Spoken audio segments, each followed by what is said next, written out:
Buah adalah sugar bomb. Apakah benar? Buah adalah sugar bomb atau bom gula jika kita salah mengambil pilihan, memperlakukan, dan menilai buah tersebut. Rasa manis yang diberikan oleh buah ini karena di dalamnya buah mengandung gula, yaitu fruktos atau sebutan lainnya adalah gula buah dan juga glukos maupun sukros. Ada dua variabel yang harus diperhatikan dalam mengkonsumsi buah agar tidak menjadi sugar bomb. Pertama adalah tingkat olahan. Yang dimaksud di sini adalah seberapa jauh buah tersebut telah berbeda karena diolah dibanding dengan keadaan alaminya. Yang kedua adalah tingkat kematangan atau ripeness. Dua variabel di atas dapat dilihat pada penjelasan ini. Misalnya pada jus buah seperti orange juice atau jus jeruk, jus apel, jus cranberry, jus nanas, dan jus yang lainnya. Banyak orang beranggapan bahwa mereka sedang meminum sebuah emas cair karena jus buah mempunyai khasiat yang besar. Tetapi yang sebenarnya, jus buah ini adalah sebuah bom gula yang menyamar. Kenapa begitu? Mari kita lihat glukosa. Glukosa pada jus buah akan masuk ke dalam aliran darah dan dengan cepat menaikkan gula darah. Kenapa bisa? Karena saat Anda membuat jus buah, Anda membuang seratnya yang berfungsi seperti sebuah jaring pengaman, memperlambat penyerapan gula ke dalam darah. Bahkan dengan adanya serat tersebut, maka sebagian gula akan bisa terbawa ke usus besar karena tidak sempat diserap.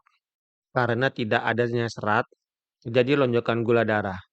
Dan sebagai antisipasinya, tubuh mengeluarkan insulin sebagai perintah untuk menyimpannya, dan itulah yang membuat kita gemuk. Itu pun dengan asumsi pankreas kita masih dapat bekerja. Keadaan ini makin memperberat kerja pankreas.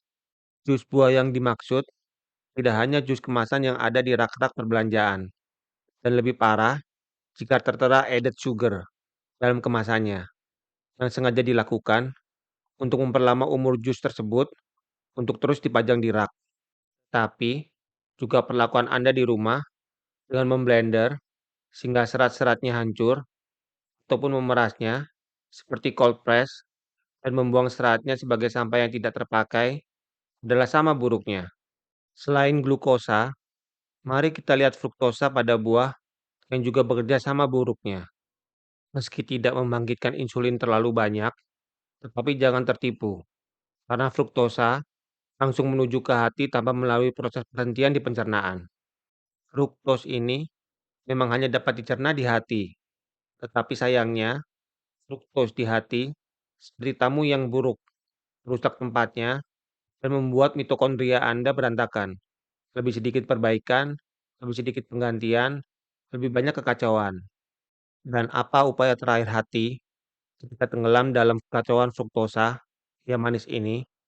Ia menyimpannya sebagai lemak dan bukan sembarang lemak. Kita berbicara tentang hati berlemak yang terkenal itu, yaitu fatty liver. Saat ini, fruktosa adalah penyebab utama terjadinya pelemakan hati, menyumbat mitokondria seperti permen karet di rambut Anda. Selain daripada itu, fruktos ini rupanya juga berbahaya, meski sudah berada dalam usus besar. Berbeda dari glukos, di dalam usus besar, fruktos juga membuat kekacauan karena dapat bercampur dengan bioma usus. Mari kita lihat perbandingan dalam pernyataan ini. Jus buah adalah sepupu minuman soda, hanya pakaiannya lebih bagus. Ada beberapa vitamin di sana-sini, namun di balik itu, kadar gulanya sama dengan sekali minuman sekolah. Kita punya jus jeruk dan cola yang bersaing ketat dalam persaingan fruktosa dan glukosa. Jus jeruk mengandung 49 gram fruktosa per liter. Cola mengandung 55 gram fruktosa per liter. Jus jeruk mengandung 25 gram glukosa per liter dan cola memiliki 25,7 gram glukosa per liter. Meskipun terasa jus jeruk sedikit kurang manis dibanding minuman cola, hal itu tidak mengubah gambaran besarnya. Selain daripada itu, fruktosa adalah ahli dalam membajak jalur otak dan membuat kita lebih menginginkannya. Jadi, mengapa jus buah bermasalah? Itu disebabkan karena seratnya.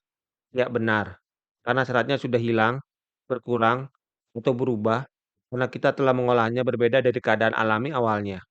Hal ini juga berlaku kepada smoothie buah, dalam kadar yang hanya sedikit lebih rendah. Karena meski kita menggiling seluruh buah dengan harapan masih bisa mendapatkan serat ajaib itu, tapi sayangnya seratnya telah berubah sehingga efeknya adalah sama dengan jus buah, yaitu jaring pengaman itu telah rusak, tidak dapat menjalankan fungsinya. Olahan lainnya adalah buah-buahan yang telah dikeringkan atau dried fruit. Dengan mengeringkan buah, maka kita telah mengolahnya menjadi level yang berbeda, karena telah menghilangkan kandungan airnya, sehingga buah itu akan menyusut secara volume maupun berat, mengakibatkan kandungan gula atau glukos dan fruktos menjadi lebih terkonsentrasi. Dari pembahasan tingkat olahan, mari kita lanjut ke variabel kedua, yaitu tingkat kematangan dari buah atau ripeness. Kita mulai dulu dari sebuah anggapan, bahwa buah memang didesain oleh alam untuk memancing dimakan. Salah satu taktiknya adalah rasa manis dari buah yang telah matang, agar binatang mau untuk memakannya berulang, dengan tujuan agar jenis tanaman pohon tersebut dapat tersebar kembali, baik melalui sebaran biji-bijian yang keluar kembali dari kotoran binatang, atau biji tersebut tersebar karena dibawa dan dibuang di tempat lain oleh binatang itu. Dari kenyataan yang ada, adalah benar bahwa sebagian besar buah yang telah matang menjadi lebih manis karena lebih banyak gula dibanding buah yang belum matang. Buah yang telah benar-benar matang atau full ripe bisa dikatakan juga sebuah bom gula karena memang dimaksudkan begitu oleh alam. Kesimpulannya, buah itu seperti permen alam, tapi jangan salah sangka. Tidak semua adalah baik.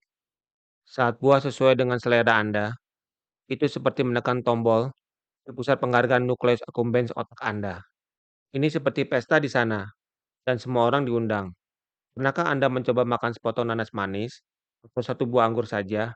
Sepertinya sangat sulit untuk mengatakan tidak untuk sepotong lagi dan lagi. Apalagi jika kita bermalas-malasan sembari mengunyah buah, maka itu ibarat kita membuang bensin ke atas api metabolisme, membuat kita menjadi prediabetes atau diabetes. Dan jangan mengikuti anggapan yang salah, bahwa jika kita mau menurunkan berat badan, maka makanlah banyak buah. Tetapi, justru sebaliknya, jika kita mau mengurangi berat badan, maka harus mengurangi gula dari buah, apalagi mengingat kelakuan fruktos pada tubuh kita. Gula yang dikandung pada buah adalah jenis gula yang sama yang ada di sekalian minuman cola, atau gula di sebuah donat.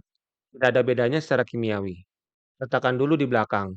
Pertimbangan bahwa buah mengandung hal-hal yang baik seperti fitonutrien, polifenol, dan antioksidan. Dan sebaliknya, mengedepankan faktor kandungan gula dan variabel yang mempengaruhi kadar gula di dalam buah. Buah yang adalah permen alam akan berubah menjadi bom gula, seperti pada penjelasan sebelumnya.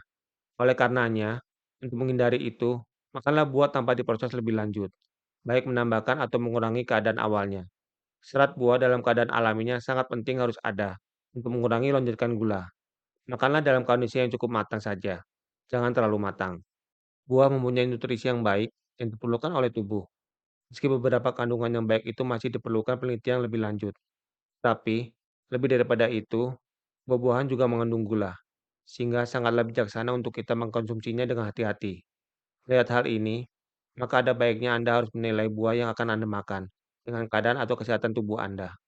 Pilihlah buah-buahan dari kematangan buah yang rendah gula, untuk pengurangan jumlah konsumsinya, yang disesuaikan dengan kesehatan tubuh Anda. Glycemic index, dan yang terpenting glycemic load, sangat disarankan sebagai bahan pertimbangan untuk diet Anda. Contoh dari glycemic index dan glycemic load dari beberapa buah adalah seperti ini. Selain itu, konsumsilah buah yang ada sesuai dengan musimnya, dan sebisa mungkin hindari buah yang selama 365 hari selalu ada di etalase. Sebagai tambahan, mengetahui jumlah serat atau fiber content dari buah juga dapat membantu mengambil keputusan dalam mengkonsumsi buah. Seperti kita tahu, serat dalam keadaan alaminya adalah jaring pengaman menghindari lonjakan gula. Konsultasilah dengan dokter dan ahli gizi untuk penjelasan yang lebih akurat, terutama jika ada kondisi khusus dari tubuh Anda.